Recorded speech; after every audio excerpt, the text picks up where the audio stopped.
بسم اللہ الرحمن الرحیم۔ السلام علیکم۔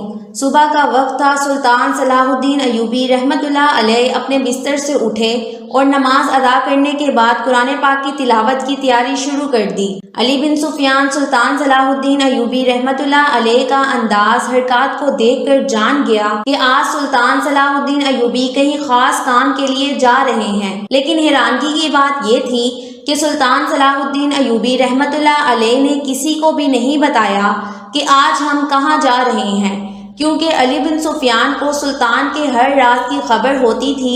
سلطان صلاح الدین نے صبح صبح اپنے قریبی سپاہی کو اپنے پاس بلایا اور کہا کہ تم وزیروں کو جا کر یہ پیغام دے دو کہ آج ہم کسی اہم مہم کے سلسلے میں جانے والے ہیں۔ اس کے بعد سلطان نے حکم دیا کہ میرا گھوڑا تیار کیا جائے۔ سلطان اپنے چند اہم وزیروں کے ساتھ کسی اہم مہم پر روانہ ہونے کے لیے محل سے نکلنے لگے تو اسی وقت دروازے پر قاضی کا ایلچی آ گیا۔ سلطان صلاح الدین نے جب قاضی کے ایلچی کو دیکھا تو اپنے گھوڑے کو آہستہ کرتے ہوئے پوچھا، بتاؤ کیا پیغام لائے ہو؟ قاضی کے ایلچی نے کہا، حضور قاضی صاحب نے یہ پیغام بھجوایا ہے کہ آج عدالت میں ایک ایسا انوکھا مقدمہ آیا ہے جس کا فیصلہ کرنا میرے بس کی بات نہیں۔ اگر آپ آ جائیں تو اس مقدمے کا فیصلہ کر دیں۔ سلطان صلاح الدین نے اپنے وزیروں کی طرف دیکھا تو وزیروں نے اشارے سے بتایا کہ حضور آج اس مقدمے کو رہنے دیں، ہم آج اپنے اہم مہم پر چلتے ہیں۔ لیکن جب سلطان نے ایلچی سے کہا کہ لگتا ہے کوئی خاص مقدمہ ہے جس کی وجہ سے قاضی صاحب نے خاص طور پر اپنا ایلچی بھیجا ہے، ایلچی نے سر ہلاتے ہوئے کہا، جی حضور۔ سلطان نے اپنے وزیروں کو ساتھ لیا اور عدالت میں پہنچ گئے۔ جب سلطان صلاح الدین عدالت میں پہنچے تو ہر طرف ہجوم ہی ہجوم تھا۔ تمام لوگ سلطان صلاح الدین ایوبی کا انتظار کر رہے تھے اور قاضی صاحب سلطان صلاح الدین ایوبی کے انتظار میں بیٹھے ہوئے تھے۔ قاضی صاحب نے سلطان صلاح الدین ایوبی کو خوش آمدید کہا اور اپنی نشست سلطان کے لیے چھوڑ دی۔ یہاں سوال یہ پیدا ہوتا ہے کہ ایک سلطان جس کا کام سلطنت کو سنبھالنا ہوتا ہے، سرحدوں کی حفاظت کرنا ہوتا ہے، وہ قاضی کی جگہ مقدمہ کیوں سنتا اور مقدموں کے فیصلے کیوں کرتا؟ یہ روایت سلطان نور الدین زنگی رحمۃ اللہ علیہ سے نکلی تھی کہ سلطان صلاح الدین ایوبی رحمۃ اللہ علیہ نے بھی سلطان نور الدین زنگی کی طرح معمول بنا رکھا تھا کہ جنگ کے علاوہ سلطان صلاح الدین ایوبی کھلی کچہری میں ہفتے کے 2 سے 3 دن قاضی صاحب کے ساتھ بیٹھ کر ہر آنے والے کا مقدمہ سنتے اور انصاف سے فیصلہ کرتے۔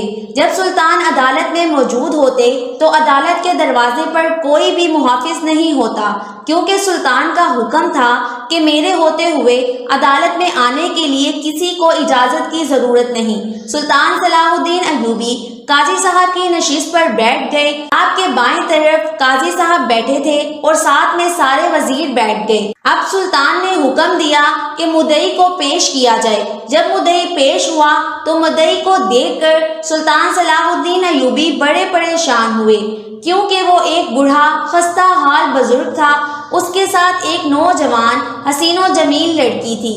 سلطان نے پوچھا کہ اس بوڑھے کا کیا مقدمہ ہے؟ تو قاضی صاحب نے کہا، حضور اب آپ ہی اس بوڑھے کا مقدمے کو سن لیں، کیونکہ پہلے اس بوڑھے بزرگ کی بات سن کر میرا دل تڑپ اٹھا ہے۔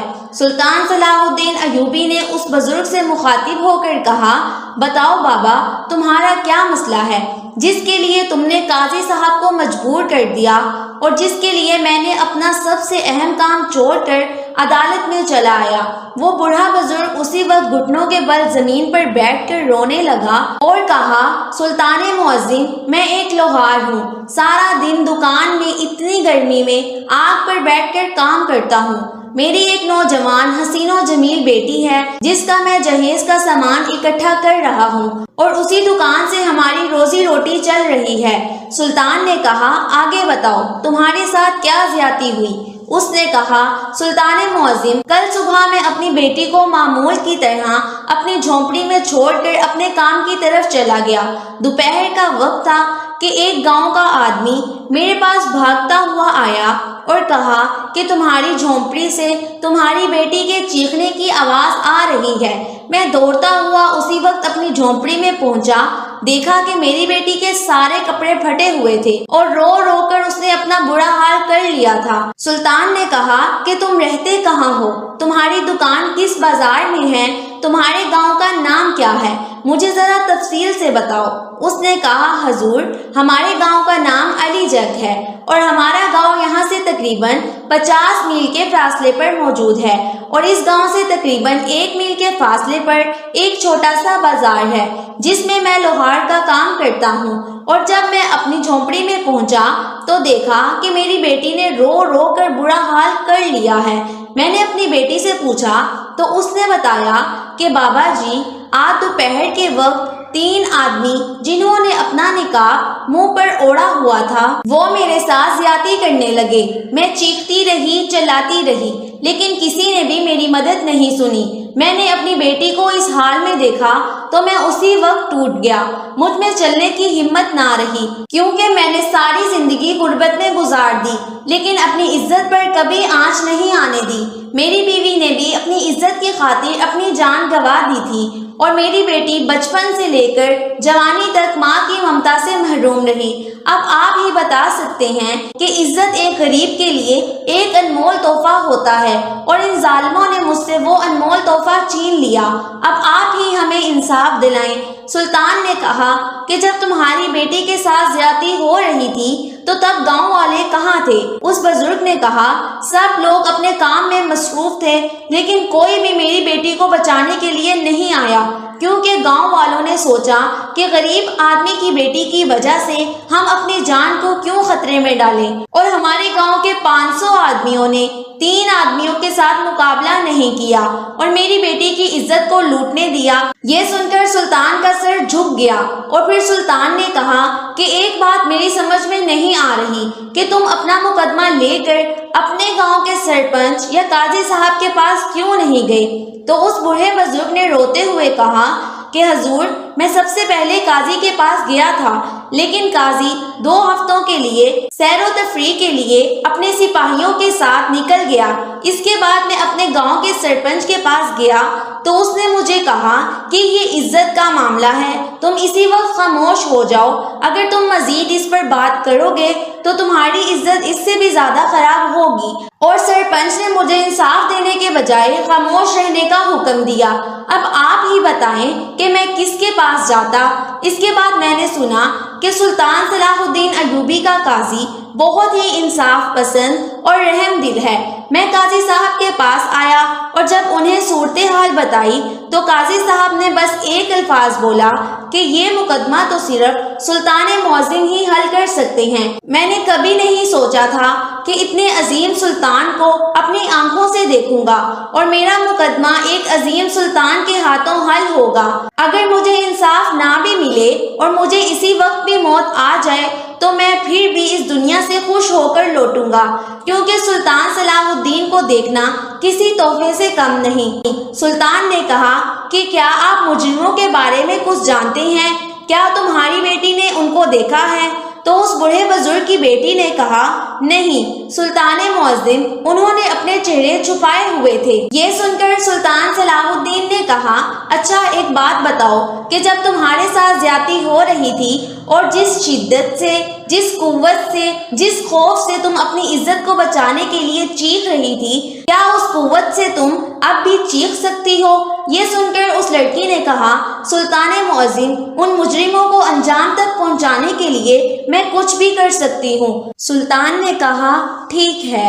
اس کے بعد سلطان نے اسی وقت اس بزرگ اور اس بزرگ کی بیٹی، قاضی اور اپنے چند سپاہیوں اور وزیروں کے ساتھ اس گاؤں کی طرف روانہ ہو گئے۔ سلطان صلاح الدین نے اس لڑکی کو اس جھونپڑی میں بٹھا دیا اور اپنے چند سپاہیوں کو ارد گرد کے علاقے میں پھیلا دیا اور کہا جہاں تک اس لڑکی کی آواز جائے وہاں تک کے سارے لوگوں کو پکڑ کر میرے پاس لاؤ۔ اب سلطان کے سپاہی پورے گاؤں میں پھیل گئے۔ اب سلطان نے اس لڑکی کو کہا کہ تم زور زور سے چیخنا شروع کر دو۔ لڑکی نے زور زور سے چیخنا شروع کر دیا اور چند لمحوں کے بعد سلطان کے سپاہی آ گئے اور کہا حضور اس گاؤں کے سارے حدود میں جتنے بھی خیمے لگے ہوئے ہیں تمام لوگوں تک آواز آسانی سے گئی ہے۔ سلطان نے کہا کہ ان تمام گاؤں والوں کو ایک میدان میں اکٹھا کرو۔ اب سلطان نے ان تمام گاؤں والوں کو اکٹھا کیا اور کہا کہ جب اس لڑکی کے ساتھ زیادتی ہو رہی تھی تو تم کہاں تھے؟ کیا تمہارے گھروں میں بہنیں نہیں ہیں؟ تو ان لوگوں نے کہا، حضور، ہمارے اس گاؤں میں ایسی واردات کئی مرتبہ ہوتی رہتی ہیں، لیکن لوگ اپنی عزت کے ڈر کی وجہ سے خاموش ہو جاتے ہیں۔ ہم میں اتنی طاقت نہیں کہ ہم ان کا مقابلہ کر سکے۔ ان 3 آدمیوں کے پیچھے بہت بڑا گینگ ہوگا، اور اگر ہم آگے سے مزاحمت کرتے ہیں تو وہ اپنے گینگ سمیت ہمارے گاؤں پر حملہ کر دیتے اور ہمارے بچوں کو قتل کر دیتے۔ سلطان صلاح الدین ایوبی بڑے پریشان ہوئے اور پھر ان گاؤں والوں کو کہا کہ اگر تم اپنی غلطی کی تلافی کرنا چاہتے ہو تو ابھی اسی وقت جاؤ اور شام تک ان 3 مجرموں کو پکڑ کر میرے سامنے پیش کرو، ورنہ میں سارے کے سارے گاؤں کو جیل میں ڈلوا دوں گا۔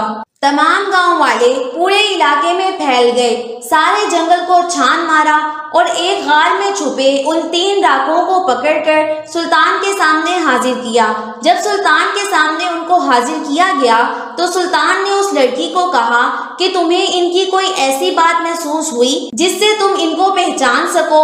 تو اس لڑکی نے کہا، حضور، ان کی آواز سے ہی میں پہچان گئی ہوں جنہوں نے میرے ساتھ زیادتی کی۔ اب سلطان صلاح الدین ایوبی گاؤں والوں سے مخاطب ہوئے اور کہا کہ اگر پہلے دن جس لڑکی کے ساتھ زیادتی ہوئی اور اگر وہ آواز اٹھاتی تو آج اتنی لڑکیوں کی عزت خراب نہ ہوتی اور ان کو کب کی سزا مل چکی ہوتی۔ اس کے بعد سلطان صلاح الدین نے ان 3 کے سر کاٹ کر ان کی لاشیں گاؤں میں گھوڑوں کے پیچھے گھسیٹی اور ان کے سر اس گاؤں کے دروازے پر لگا دیے تاکہ پورے گاؤں والے اور ارد گرد کے لوگ ان کو دیکھ کر عبرت حاصل کریں۔ اور اس طرح سلطان صلاح الدین ایوبی نے اپنی عقل مندی سے بڑی آسانی سے اور کم وقت میں مجرموں کو سزا دے دی اور وہ بوڑھے بزرگ کو انصاف دلوا دیا۔ اس کے بعد سلطان صلاح الدین ایوبی نے اپنے ایک خاص وزیر کو حکم دیا کہ تم اس لڑکی کے ساتھ شادی کر لو۔